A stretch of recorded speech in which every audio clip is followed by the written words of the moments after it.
Welcome. I'm Cedra Miller, reporting for the Planet News at Western Washington University. Today, we'll be discussing indicator species, what they are, what they aren't, and how they're helping us understand the effects of climate change. Some effects of climate change are obvious: hurricanes, massive fires, and record-breaking hot temperatures.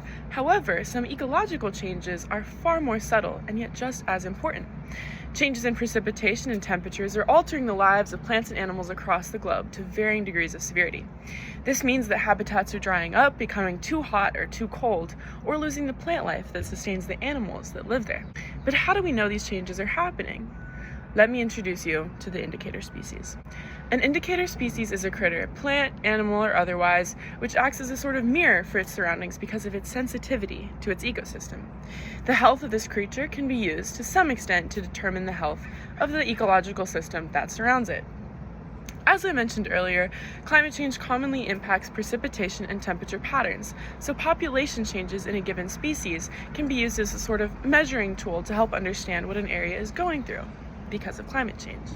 For example, a good salamander population in southern Appalachia in a creek generally indicates healthy water because salamanders have permeable skin and absorb toxins very easily. No salamanders? You probably got a polluted creek. Keep the kids out. However, one must not fall prey to using an indicator species as an end-all diagnosis for the health of any given area.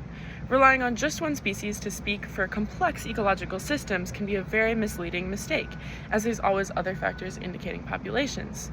For example, if we just looked at rabbits, maybe just hawks are eating those rabbits, and it has nothing to do with climate change. So we gotta be careful. Frogs, otters, and coral reefs are other examples of indicator species used to take the temperature, so to speak, of their ecosystem. The location of species can also tell us about changes in the climate. For example, some species need certain temperature ranges to reproduce, and they may move from the location where they're typically found to stay warm or cool, and this can tell us about how an area's average temperatures are changing.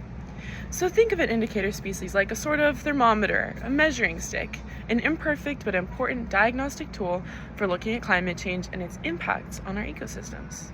I'm Cedra Miller for The Planet. Thank you so much.